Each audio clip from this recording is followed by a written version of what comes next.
मुफ्ती साहब के YouTube channels को सब्सक्राइब कीजिए और इनके ताज़ा बयानात के जरिए अपनी इल्मी, इस्लाही और फिक्री आबियारी करते हैं। शेखुल इस्लाम मुफ्ती मोहम्मद तकी उस्मानी दामत बरकातुहुल आलिया फरमाते हैं, हमारे वालिद साहब हज़रत मुफ्ती शफ़ी साहब रहमतुल्लाह अलैह भी मामलात में बड़ी एहतियात फरमाते थे।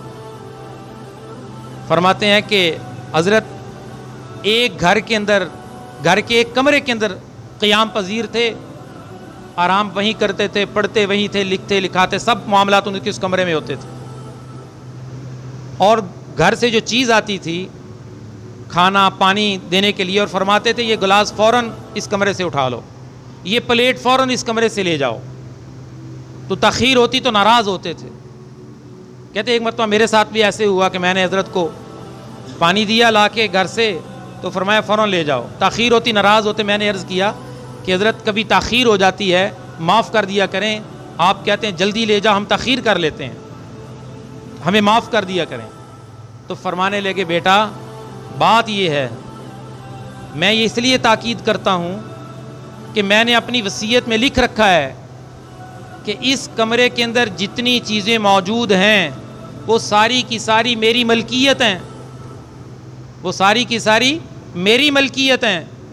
और अगर घर से आई हुई चीज़ जो आपकी वालदा की मलकियत है उसमें मेरा कोई ताल्लुक़ नहीं है, अगर वो इस कमरे में रह गई और मेरा इंतकाल हो गया तो तुम यही समझोगे ये भी मेरी है, क्योंकि मैंने वसीयत में ये लिखा रखा है।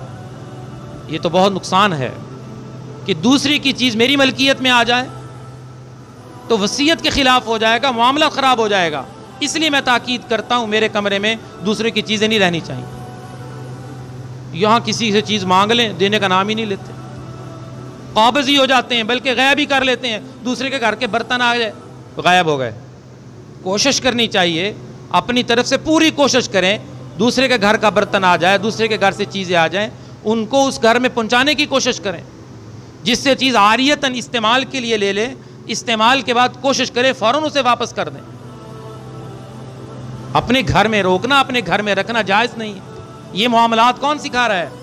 ये रसूलुल्लाह सल्लल्लाहु अलैहि वसल्लम की सीरत, आप सल्लल्लाहु अलैहि वसल्लम की ज़िंदगी हमें मामलात सिखा रही है कि अपने मामलात को दुरुस्त और सही रखो। Thanks for watching. Don't forget to like